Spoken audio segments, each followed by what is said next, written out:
ইউনূস যে কোনো সময় পালিয়ে যেতে পারে, যে কোনো সময় তার সরকার পালিয়ে যেতে পারে। হ্যাঁ, আমিও মনে করি পালিয়ে যেতে পারে। সেটা তারেক রহমানও যদি দেশে থাকতো যে কোনো সময় পালিয়ে যেত। এই জন্যই তো তারেক রহমানকে আসতে দিচ্ছে না, এই জন্যই তারা তারেক রহমানকে আসতে দিচ্ছে না। কারণ তারেক রহমান আসলেও তাদের পালিয়ে যেতে হবে। বাংলাদেশের যে জনপ্রিয়তা, তার যে বৃহত্তর দল, সে জনপ্রিয়তার কাছে ইউনূস টিকবে না। আমি তো বলেছি যে কালকে যদি বিএনপি বলে যে আমরা, মানে তারা, বিএনপি যদি বলে যে তারা জামাতকে তালাক দিল, এনজিওগ্রাম সরকার ইউনূসকে বাইন তালাক দিল, এই সরকার 72 ঘন্টা টিকবে না, 72 ঘন্টা টিকবে না, কোন কোন সময় বলতে পারি যে 24 ঘন্টা টিকবে না। কারণ যখন তারা বলবে এই সরকারকে তারা তালাক দিল, তখন তো মুক্তিযুদ্ধের পক্ষের শক্তি মাঠে নেমে যাবে। বাংলাদেশে যারা মুক্তিযুদ্ধের পক্ষের শক্তি, এই মুহূর্তে মুক্তিযুদ্ধের পক্ষের শক্তিকে কে কে ঠেকে রেখেছে? জামাত, ওয়াকার না বিএনপি? আদতে বিএনপি। বিএনপি এই এনজিওগ্রাম সরকারকে সাপোর্ট দিয়ে রেখেছে, ওয়াকারকে সাপোর্ট দিচ্ছে, বিএনপি জামাতকে সাপোর্ট দিচ্ছে বলেই এত মব সন্ত্রাস হচ্ছে। কারণ বিএনপি যখন তালাক দিবে না, এই মব সন্ত্রাস করার সাহস তারা পাবে না, তখন সাথে সাথে আওয়ামী লীগ মাঠে নেমে যাবে। আর তখন ইউনূসকে পালিয়ে যেতে হবে, মানে বিএনপির আন্দোলন করতে হবে না। বিএনপি শুধু বলবে যে তারা এই এনজিওগ্রাম সরকারকে তালাক দিয়েছে, জামাতকে তালাক দিয়েছে। আমি তো বললাম 72 ঘন্টার মধ্যে এই সরকারের পতন ঘটবে। কারণ বাংলাদেশে মুক্তিযুদ্ধের পক্ষে শক্তি তারা তখন মাঠে নামা শুরু করবে। কিন্তু বিএনপি জানে, বিএনপি এটা জেনেই এই সমর্থন দিচ্ছে না। কিন্তু মানে এই সরকারের, এই তথাকথিত সরকারের প্রতি তাদের যে সমর্থন, সেই সমর্থন প্রত্যাহার করতেছে। কিন্তু যদি এইভাবে থাকতে থাকে, তারেক রহমান না আসতে পারে, তাহলে আপনারা বুঝতে পারবেন ঘটনা কোন দিকে যাবে। যে কোনো সময় আওয়ামী লীগের বিএনপির দরকার নেই, কিন্তু বিএনপিকে টিকে থাকতে আওয়ামী লীগের দরকার আছে। তা কিন্তু প্রমাণ হয়ে গেছে। তার প্রমাণ কি জানেন? যে 17 মাসেও তারেক রহমান দেশে ফিরতে পারেনি। 17 মাসে নয়। তিনি কাকে ভয় পান? আবারও বলতেছি, তারেক রহমান আসলে কাকে ভয় পান? তার নিরাপত্তা বিঘ্নিত কে ঘটাবে? যেখানে বাংলাদেশের আওয়ামী লীগের লোক জয় বাংলা স্লোগান দিতে পারে না, যাদের শরীরে, একটা ছেলেকে দেখলাম যার শরীরে চড়া পাখির গোস্ত নেই। চড়া পাখি বুঝেন? চড়া পাখি মানে যেটা আমরা চড়ুই পাখি বলেন, আপনার আমার এলাকায় সেটা চড়া পাখি বলে। চড়ার গোস্ত যার শরীরে নেই, সেটা জয় বাংলা স্লোগান দিলিকা, জয় বাংলা স্লোগান দিলিকা। তার মানে বুঝতে পারছেন যার শরীরে চড়া পাখির গোস্ত নাই, তার কোন রাজনৈতিক ভিত্তি নাই, সেই দেখতেও মনে হয় যে গাঁজাখোর, সেই ছেলেটা এসে জয় বাংলা স্লোগান দিলে তাকে মারে, তাড়িয়ে দেয়। মানে এখন জয় বাংলার পক্ষের লোকের, আওয়ামী লীগের পক্ষের লোকের, মুক্তিযুদ্ধের পক্ষের লোকের অবস্থা এইরকম, মানে ভয়াবহ পরিস্থিতিতে আছে। তাহলে নিশ্চয়ই সেটা কার জন্য মনে করছেন? ওই ছেলের জন্য না। তাহলে এই অবস্থা যদি আওয়ামী লীগের থাকতে, আওয়ামী লীগ তো তারেক রহমানের জন্য নিরাপদ না। যেখানে যার শরীরে চড়া পাখির গোস্ত নাই, তার সামনে জয় বাংলা স্লোগান দিতে এখন আওয়ামী লীগ বাধাগ্রস্ত হচ্ছে, বাধাপ্রাপ্ত হচ্ছে, তাহলে তো বিএনপির সামনে তারা পারবে না। তাহলে তারেক রহমানের বাধা দেওয়ার জন্য তো, বা তার নিরাপত্তা বিঘ্নিত করার জন্য তো আর আওয়ামী লীগ বসেনি, ছাত্রলীগ বসেনি। তাহলে তার নিরাপত্তা কে বিঘ্নিত করতে পারে? কে?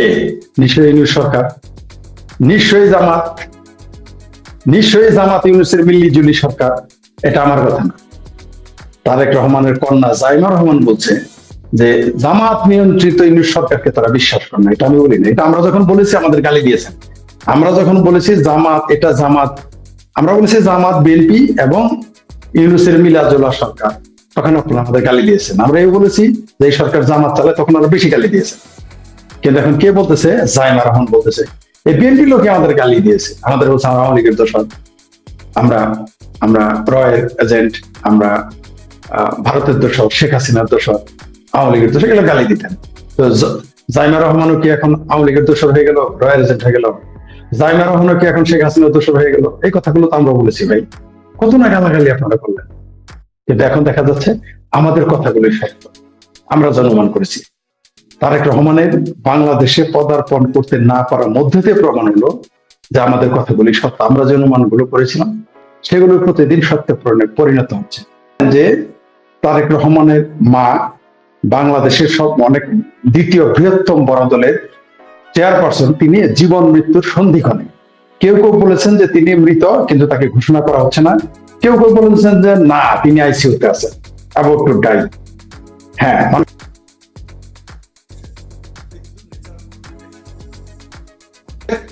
মৃত্যু ঘটবে, এটা খুবই খুবই স্বাভাবিক। বরং বাংলাদেশের যে গড় আয়ু তার চাইতে বেগম খালেদা জিয়া, বিএনপি চেয়ারপারসন, তিনি তার চেয়ে অনেক বেশি বেঁচে রয়েছেন। আমার মা অনেক আগে মারা গেছে, আমার বাবা তার চেয়ে কম বয়সী মারা গেছে। সুতরাং মৃত্যুটা স্বাভাবিক, এটা ন্যাচারাল ব্যাপার। সেটা আমারও এই কম বয়সে, তার চাইতে অনেক কম বয়স আমি মারা যেতে পারি, আবার আমার চাইতে কম বয়সে মারা যেতে পারে, তার চেয়েও বেশি বয়সে বেঁচে থাকতে পারে, সেটা আলাদা বিষয়। আমরা মূল প্রসঙ্গে আসি। ইউনূস কি কি খেলা, কি কি মেলা, কি কি খেলা দেখাচ্ছেন, কি ধরনের মেলা বসাচ্ছেন, সেগুলো নিয়ে আমরা কথা বলবো। প্রবাস দর্পণে আপনাদের আজকে আমরা যে কথাগুলো বলবো আপনারা অনেকেই জানেন, কেউ কেউ হয়তো জানেন। আমরা সেই বিষয়গুলো নিয়ে আপনাদের সামনে হাজির হয়েছি। আপনি দেখেন যে তারেক রহমান কেন আসতে পারতেছে না। তারেক রহমানের ভিসা জটিলতা বা তার অ্যাজাইলাম জটিলতা, এগুলো কোনো প্রশ্ন না। আমরা কি দেখি নাই যে ভারত থেকে সালাউদ্দিন সাহেব 24 ঘন্টা থেকে 48 ঘন্টার মধ্যে বাংলাদেশে ফিরেছেন? আমরা কি দেখি নাই? তিনি সেখানে সাজাপ্রাপ্ত আসামি ছিলেন। সেখান থেকে যদি চলে আসতে পারেন, তাহলে তারেক রহমান তো এখন সাজাপ্রাপ্ত আসামি নন। বাংলাদেশে তার নামে যত মামলা ছিল সবগুলো তুলে নিয়েছে। তাহলে কেন তাকে আসতে দেওয়া হচ্ছে না, বা তিনি আসতেছেন না, বা তিনি আসতে পারতেছেন? আপনারা শুনেছেন তার কন্যা জাইমা রহমান কি বলেছে, আপনারা দেখেছেন শুনেছেন তারেক রহমান কি পোস্ট দিয়েছে। মানে তাদের পিতা এবং কন্যা তাদের ফেসবুক পোস্টের যে সামারি, সেই সামারিতে আমরা কি পাই? তার সেই সামারিতে বুঝিয়ে দিয়েছে যে বাংলাদেশে জামাত নিয়ন্ত্রিত সরকার চলতেছে, স্পষ্ট। এখন এই জামাত নিয়ন্ত্রিত সরকার আবার বলছে যে তারেক রহমান চাইলে তাকে একদিনের মধ্যেই তাকে স্পেশাল পাস দিয়ে তাকে আনবেন। সর্বৈব মিথ্যা কথা। এই কথা বলে আসলে বিএনপির সাথে ছেলে ভোলানোর গল্প শুনিয়েছে বিএনপিকে, এবং আমাদের দেশের জনগণকে বিভ্রান্ত করেছে। যদি তারেক রহমানকে তারা স্পেশাল পাস দেওয়া আমার কথাই থাকে, তাহলে তারেক রহমানের বিরুদ্ধে যে মামলাগুলো ছিল সেগুলোতে তাকে খালাস দেওয়া হয়েছে। সেই 21 আগস্টের গণহত্যা, গ্রেনেড হামলার মামলা থেকে শুরু করে, ওগুলো তো জিনে করছে, ওগুলো তো কেউ ঘটায় নাই, তাই না? ওগুলো তো সব জিন আইসা করছে, আসমানে ফেরেশতারা আইসা করছে। 21 গ্রেনেড হামলা, ওগুলো তো কোনো মানুষ করে নাই। তারেক রহমানও জড়িত না, জামাতও জড়িত না, কেউই জড়িত না, ওগুলো ফেরেশতারা আইসা করছে। যাই হোক, আমরা আজকের বিষয় আমাদের ওই আলোচনা না, আমাদের আলোচনা হচ্ছে তারেক রহমান কেন দেশে আসতেছে না বা আসতে পারতেছেন। কি এইখানে রহস্য? রহস্যটা আসলে আমরা যেটা মনে করেছি আসলে রহস্য না। সেটা হচ্ছে যে এই তথাকথিত সরকার, যেটাকে আমরা এনজিওগ্রাম সরকার বলি, তারেক রহমানের কন্যার ভাষায় এটা জামাত নিয়ন্ত্রিত ইউনূস সরকার। তারেক রহমান নিজেই বলেছেন যে তিনি বলতে পারতেছেন না যে কেন তিনি আসতেছেন বা আসতে পারছেন না। এটাই সত্য। তা না হলে তার মা অসুস্থ, তিনি একটি দলের নেতা, তিনি কেন দেশে আসবেন না? এই প্রশ্নটা একটা শিশুর মনে আসতো, রাজনৈতিক যে শিশু, সেও বলবে কেন আসেন, কি কারণ? তার একটা অন্যতম কারণ হচ্ছে তারেক রহমানকে তারা পচানোর জন্য তার মামলা যে খালাস দেওয়া হয়েছে সেগুলো আবার আপিল করে রেখেছে। এখন তার আওয়ামী লীগ সরকার ক্ষমতা নেই, তাহলে আপিল করলো কেন? কার বিরুদ্ধে? ডক্টর ইউনূসের যে 666 কোটি টাকা মেরে দিল ট্যাক্সের নামে, তার মামলা যে খালাস হয়ে গেল, সাজাপ্রাপ্ত আসামি ইউনূসকে ক্ষমা করে দিল, তাহলে সেটা কি করে ক্ষমা হলো? তার বিরুদ্ধে তাকে আপিল করে নেই। এমনকি তার নামেও আপনারা কেউ কেউ মনে করেন বা আমরা কেউ কেউ মনে করি তার পাসপোর্ট ইংলিশ বা ব্রিটিশ হতে পারে, কিন্তু দেশে আসলে তো বাধা নেই। এখন বলবেন তিনি ব্রিটিশ পাসপোর্ট নিয়ে আসলে তিনি ইলেকশন করতে পারবেন না, তাই না? তা আমরা তো দেখলাম ডক্টর ইউনূসের 3টা পাসপোর্ট থাকার পরেও সে কিভাবে ক্ষমতা। আমরা দেখলাম যে আলী রিয়াজ সহ, তারপর রজার রহমান ওরফে খলিল রহমান, তারা প্রত্যেকেই তাদের পাসপোর্ট কোথায়? আমরা তো জানি তাদের পাসপোর্ট নাই। তাদের পাসপোর্ট গুলো কোথায় গেল?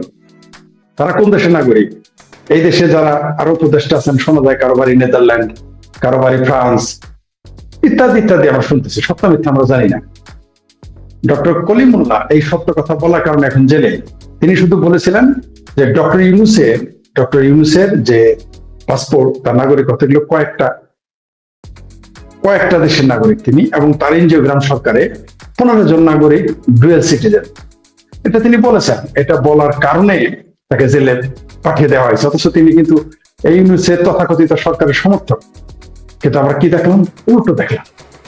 এই হচ্ছে বাংলাদেশের রাজনীতি, বাংলাদেশের নিয়ম, বাংলাদেশের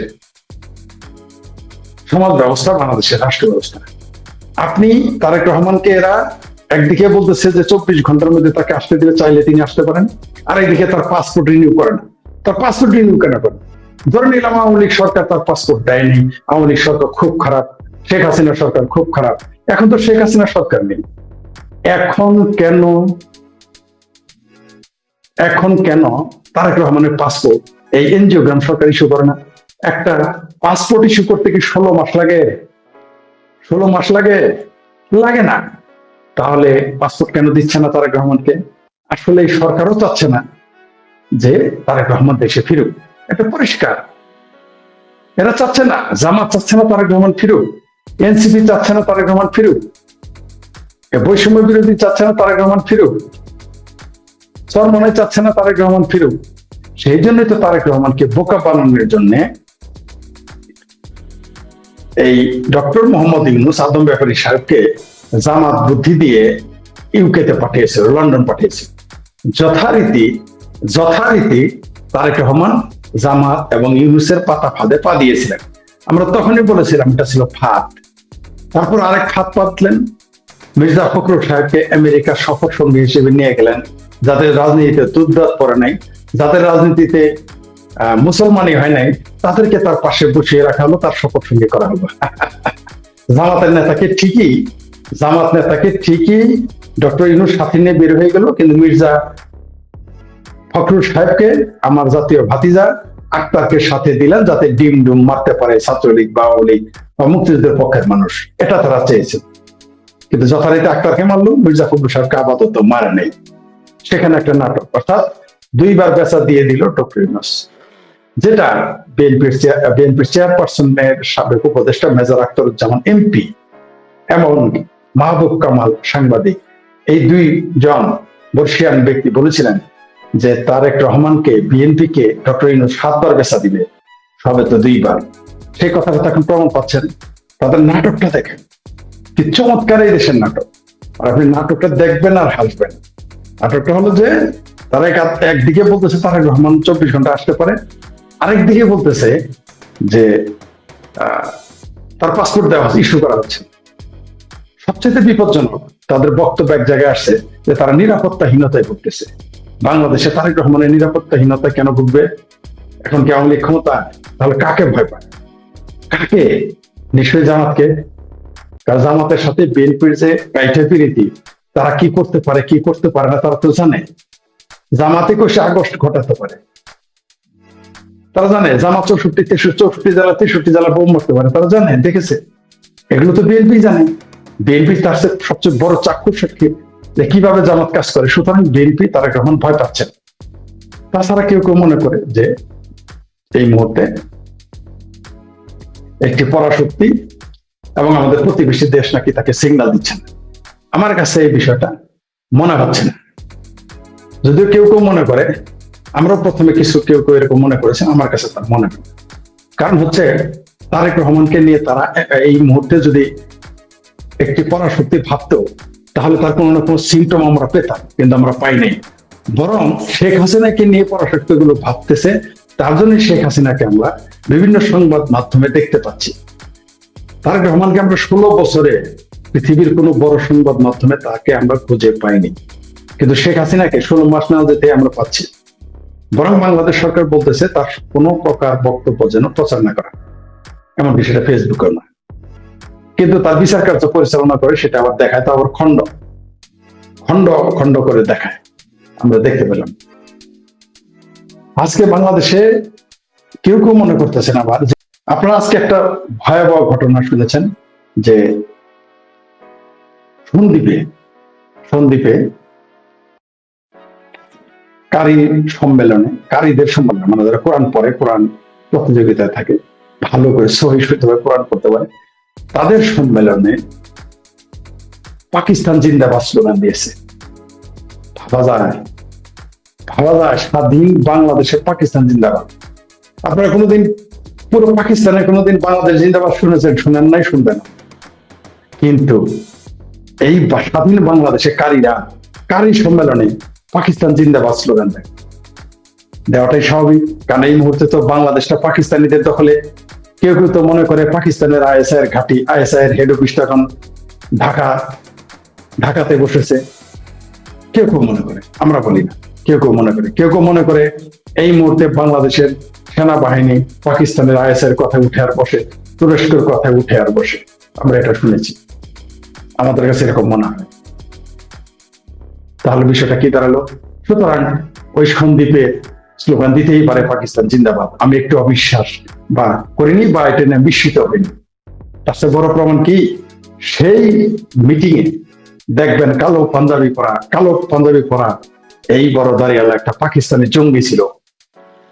সেটা হলো পাকিস্তানের সন্ত্রাসী জঙ্গি হাফিজ সাইদের রাইট হ্যান্ড। পাকিস্তানের জঙ্গি রাইট হ্যান্ড কে পাশে বসিয়ে কারি সম্মেলনে পাকিস্তান জিন্দাবাদ স্লোগান দিবেন, তো বাংলাদেশ জিন্দাবাদ স্লোগান দিবেন, এটাই স্বাভাবিক। এটা সরাসরি রাষ্ট্রদ্রোহ, তার সরাসরি রাষ্ট্রদ্রোহ। কিন্তু কেউ কথা বললো না, কেউ প্রতিবাদ করলো না, কোনো মামলা হলো না, কোনো আলোচনাই হলো না।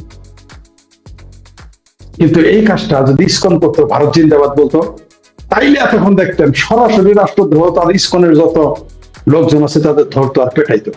কিন্তু এখন তো ওই কারীদের ধরতেছে আর পেটাচ্ছে না, এখন তো কারীদের বিরুদ্ধে মামলা হচ্ছে না, এখন যারা ওই সম্মেলন আয়োজন করেছে তাদের বিরুদ্ধে কেন মামলা হয় না, এখন কেন তাদের ধরে কেউ পেটায় না? কারণ বাংলাদেশে এখন পেয়ারা পাকিস্তানি রাজত্ব চলতেছে, তাই তাকে কেউ ধরবেন।